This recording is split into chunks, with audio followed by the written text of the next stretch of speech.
Everybody, CW here, Card Wolf, because I'm always on the hunt for great cards. It is Friday. It is Friday night, in fact, and that means late night dorking with dice is upon us. Yes, we do it every Friday. We don't always do late night. It's special when we do late night. I think you all know how special it really is. But we do dorking with dice every Friday, and it works like this. We roll this big pink D20, corresponds to the 20 vintage baseball packs in this magic box. And we open whatever pack we roll, and we usually open at least 3 or 4 packs. Probably do that tonight as well. Special packs, all of the packs are pretty good, pretty interesting, but some specially good packs in the 1, 10, and 20 spots. I'll preview those for you. 1981 Donruss greets us once more this week. We have had this in the box for a little while now in the number 1 spot, and I hope that we get to it tonight. 1981, it's the first year for Donruss, and it's a good one. You get Tim Raines rookie out of here as well. Second year Ricky Henderson and many, many Hall of Famers. Nice pack. Hope we get to it. In the number 10 spot, we've got Leaf 1986. I've never opened this on the channel before. Leaf 1986 is basically the Canadian version of Donruss. Looking for a Fred McGriff rookie card out of here. That is the big one out of that pack. Lots of good players in there, but that's probably the biggest rookie out of there. And then in the number 20 spot, we've got the return of 1997 Metal Universe. We have had this pack in the box before and opened it, and you guys always enjoy seeing Metal Universe, and I am happy to have this in here again. Very exciting. Always fun to open that product. Very unusual cards. I wish that they would do Metal Universe this way rather than the way that I think Upper Deck does, like hockey metal, and it's nothing like this, which is really unfortunate because this is a really cool product. If we roll a 20, we'll see what that's all about. Thank you guys for watching the show tonight, for hanging around until late night, dorking with dice. Let's dork it up. See what our first pack is going to be. It is pack 10. How about that? Pack 10 has nothing to do with the conference. It is the 10th pack in our box. That is the 1986 Leaf pack that I was just showing you and extolling the virtues of as far as the potential for a Fred McGriff rookie. That's what we're looking for there. Leaf 1986. 12 cards in the pack plus a puzzle piece. Had this one for a long time, and excited to open it for you guys. Leaf is not something that I do open Leaf packs periodically, but not of 1986. So let's see what we have in here. We start off with our puzzle piece, I believe. I don't know if I have a wrapper of that, so I'm putting it over there in the wrapper section. Puzzle piece is for Hank Aaron. There you see. That's actually a slight miscut. Check that out. I don't think I've ever seen any kind of a miscut puzzle piece, but that one, you kind of see just a little bit of the next one on there. The puzzle pieces also appear to be not quite cut right. They're very off-center. This is all the way at the top there. See that? It's almost out of the frame there, and then Hank Aaron's hat is kind of cut off there. I think that's a miscut. I'm going to qualify that as a miscut. I've never had a miscut puzzle piece, so that's a pretty good find for me. I do collect miscuts. I'm pretty passionate about it, honestly, and some of you guys have sent me some fantastic miscuts to add to my collection, and I appreciate that very much. George Orta here starts things off. Really good player for the White Sox for many years, and then he went to Kansas City as a designated hitter, and he was a good player. I always liked him. I think he changed. He originally was George Orta, and then towards the end of his career, he went as Jorge. I heard him change his name back then, as I recall. Kevin McReynolds looking creepy as always. Jim Presley, no relation to Elvis. Tom Brunansky looking over his shoulder at us with the creepy mustache. He drives a white van. Nick Asosky there. And he just has that faraway stare. I don't know what he's looking at there, but Nick Asosky. Lou Whitaker, sweet Lou Whitaker, bunting the ball. He will undoubtedly get on first base. Lou Whitaker was an excellent bunter. He is not a Hall of Famer, but I've always liked Lou Whitaker. I'm going to wolf layer that one. Willie McGee on the Diamond Kings card there. Remember, these are Leaf, not Donruss, even though it says Donruss up there. I assure you that these are Leaf. It even says so down here. So there you go. We get a second Diamond Kings card right behind there. It's Rick Mahler, pitcher for the Braves. He is one of those guys that I don't really think deserves to be on a Diamond King. I'm just saying. Mahler wasn't a bad pitcher or anything, but not a Diamond King. The guy wasn't Diamond King material. Mike Scott, is that a rookie? I don't remember when Mike Scott's rookie was. It is not a rookie. I don't know why I thought that. He came up with the Mets. I don't know what I'm thinking. Mike Scott, good pitcher, though. Tim Raines, that's a nice one. I don't know if I have the Leaf version of this Tim Raines. I do collect Tim Raines. I'll have to check my Raines binder about that. Craig Reynolds, also looking creepy, I have to say. Craig Reynolds is kind of got a weird kind of forced grin on his face. And Canadian Greats. You can only get these in Leaf packs. And they were not like one per pack or anything. These are actually tough hits. Jeff Reardon is the Canadian Great in this pack. Expos pitcher there. And that was a part only of the Leaf set. You did not get those very often. That's a pretty cool card to pull. I'm not a big Jeff Reardon fan or even an Expos fan other than Tim Raines. And I like Andre Dawson and Warren Cromartie and those guys, but and Gary Carter for that matter. So maybe am I a closet Expos fan? What does that mean?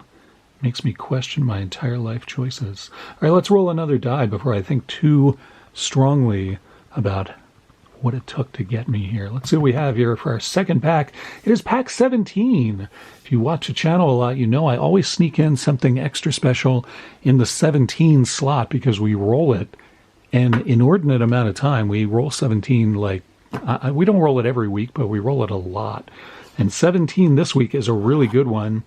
It is Fleer Flair from 1994. It's another pack that I have opened this product before on Dorking with Dice, and it is always a lot of fun. And Fleer Flair, 1994, it's 250 base card set. It is packed in kind of a very unusual packaging. I actually don't have Mr. Kershaw on me right now because I've already put the kids to sleep and I emptied out my pockets, and I'm just in my pajama pants. I'm not wearing a shirt. I like to be shirtless when I do late night Dorking with Dice. No, I am wearing a shirt. I'm just joshing with you there. So hopefully I can get into this with my fingernails. I don't really keep my fingernails long. I may need to get the scissors for this because I'm destroying this pack. I'll be right back. The scissors are just over here in my desk drawer across the room. There they are. So let's try not to wreck the place while I'm doing that and get these scissors in here and cut it open as so. See if that will do the trick for me. They cello wrap these very tightly, and when you see how these packs open, if you've never seen these open before, you're in for a treat. Fleer Flair, beautiful cards, by the way, and they pop open in a little box like that. Kind of neat, almost like a Matchbox. Not a Matchbox 20. That's something completely different and much less interesting. Boy, oh boy, do I dislike Matchbox 20. Anyway, we've got this group of cards also wrapped in cello. Fleer Flair are beautiful cards. I'm delighted to get into this one. This was in the box last week, and I was hoping to get into it then, and now we roll it this week on Late Night Dorking with Dice. I'm your host, Card Wolf. The channel's also called Card Wolf. The episode is not called Card Wolf, though. It's Dorking with Dice. Todd Hundley starts things off there, and I love these cards. They're really nice and glossy. You can see that there, and just really cool. They kind of collage a couple images of the player on the front very artistically, and then a third different image of them on the back. Plus you got a little foil accent action going on here. I mean, these are about as high quality as cards got in 1994. This was the preeminent set, in my opinion, when it comes to 1994 baseball. We got Don Mattingly there. That is a nice one. Shout out to Justin at Three Good Nerds, who is awesome. All three of the nerds on that channel are awesome. Justin, if you don't have this Mattingly, I bet you do, but maybe you don't. I don't know. Fleer Flair is kind of a unusual set. If you don't have this Mattingly, let me know. I'll be happy to mail it to you. I'll put that in the Wolf Lair for now. Real Cormier, La Frenchie. He should have been in the Leaf pack. Real Cormier, a Canadian French dude who pitched in the majors for a while. You see him there with St. Louis. I believe he pitched for Montreal for a while. Let's check his stats on the back. You can see that sideways, sneaky-looking French expression there. And where did he pitch? He pitched pretty much for the Cardinals. Well, I'm pretty sure he he moved around. I think he pitched for like 3 or 4 different teams. He was actually a pretty effective pitcher. I'm being unduly negative towards the French. I actually have no beef with the French. What do we have here? Vince Coleman looking scared. Vince Coleman looks like he's frightened out there. I don't know what he's doing. He's throwing the ball in fright? I don't know. Vince Coleman, the speedster for the Cardinals. There he is with the Royals. Very nice card. We got Joe Carter. Very nice to see that. I believe John Burgess, the autograph fisherman, is a Joe Carter fan, if I'm remembering correctly. John, if you're watching, I hope you're doing well, my friend. And John, super nice guy. If you haven't been over to the Autograph Fisherman's channel, I don't know what you're thinking. John is such a super nice guy. Really, really insanely great collection of autographed hockey cards. I think he truly has the best collection of autographed hockey cards in the world. It's ridiculous how many autographed hockey cards John Burgess has. And I'm pretty sure he's a Joe Carter fan. Barry Bonds. We've been pulling a lot of Barry Bonds on this channel. I don't know what's up with that. Barry Bonds there, and on the back, of course, we got Lenny Dykstra, a longtime MLBer there. Lenny Dykstra, in this case with the Phillies, also played for the Mets. Will Cordero and Oral Hershiser. I'm going to have to tell you my Oral Hershiser story. I'm not going to do it tonight because it's late night and we got a lot of things to do. But one of these days, I'll tell you my Oral Hershiser story. It's a good one. And we finish off with Robbie Alomar, who I believe is in the Hall of Fame, if I'm not mistaken, Robbie Alomar. So there you go. That is our Fleer Flare pack. We actually got a lot of stars out of there. Now that I'm looking back through this, I'm going to put Joe Carter on top. And John Burgess, you can tell me if I'm right about you being a fan of his. I'm pretty sure I am. Let's roll our third pack on Late Night Dorking with Dice. See what we get here. Pack number 3 is actually pack number 19. 19 is all the way almost in the back, but very close to it. 1991 Topps is what we open here in the wax pack form. These came in sort of plastic wrappers as well. That was the transition year for Topps. So let's see what we have in here in this wax pack. 1991 Topps. My wife just got home. She was out for a walk. I hear the front door has opened and she has gotten home. See if I can lure her onto the channel for a very rare appearance. My wife never comes onto the channel, but maybe I can get her to come in here. If she walks by, I'll grab her and see if I can get her to come in here.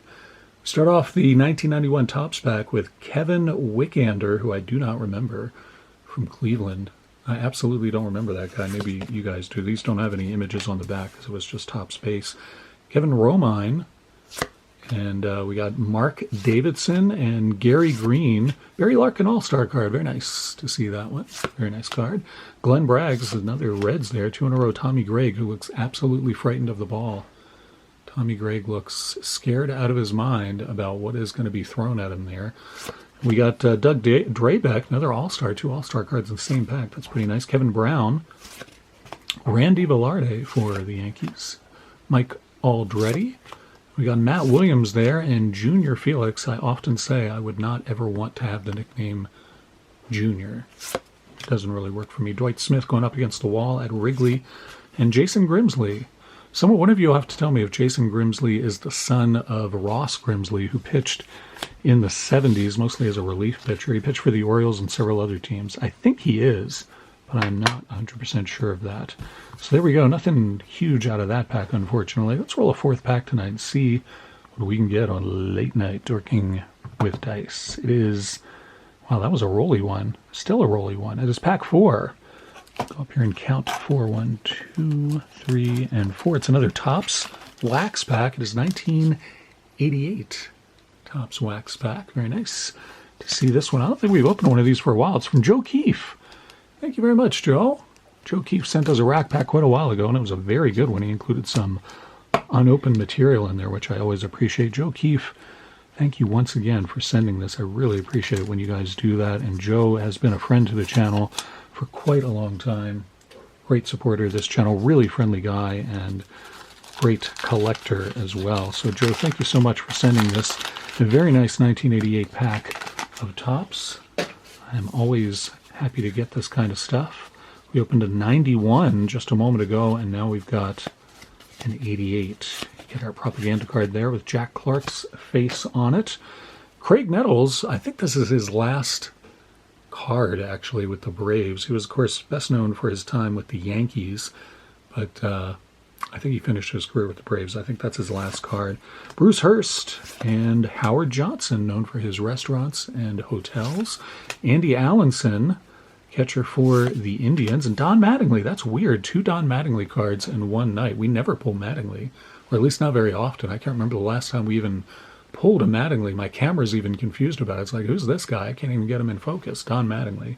I'm sure that Justin has probably multiple copies of that one. Justin's trying to, I keep talking about Three Good Nerds. Justin's trying to become a Don Mattingly super collector. He's probably already there. And he's trying to create a binder where he has a full page of 9 copies of every Don Mattingly card, which is crazy. But Justin's from Texas, and they do everything big there, so I think that's what is inspiring him. If you need that one, Justin, let me know. Mike Kingerly swinging for the fences there. Look at him looking wistfully out to right field. Dave Johnson, we got Howard Johnson with the Mets. There's Dave Johnson, no relation as far as I know. In case you're not aware, Johnson is a very common name. Joel Davis. Greg Moon Minton there, played for the Giants for a long time, really good pitcher for them. Finished out his career, I believe, with the Angels. This might be his last card too, actually. I'll have to check that. Gene Larkin looking very skeptical. Lou Piniella, managing the Yankees there, a longtime player, of course, and became a manager for a short time. John Cangelosi warming up for the Pirates. Jim Rice, Hall of Famer there. Jim Rice looking pleased and happy. It looks like he's, just having the time of his life out there, as well he should. One of the great hitters of the late 70s and early 80s. Jim Rice was a fearsome long ball hitter. And Tom Trebelhorn, another manager card there. And Jim Wynn finishes that off from the White Sox. I think we'll roll. What time is it? I think that's it. I think I'm going to call it. That is going to be it. We got 4 packs tonight. Got some nice stuff for the Wolf Lair, though, and we did hit some of our bigger packs, including the Fleer Flare. Got a Mattingly out of that, and Tim Raines and Lou Whitaker out of the Leaf pack, plus a very unusual and rare miscut puzzle card. That is a gem. I'm pleased to add that to my collection. That is probably the best thing in my mind that I pulled tonight. Pretty happy about that. Hope you guys had a good time with me, and that you're going to have a good time this weekend doing whatever you plan to do. I'll see you back here on Monday for a mail day. It will be a lot of fun. Enjoy your weekend, and as always, happy collecting.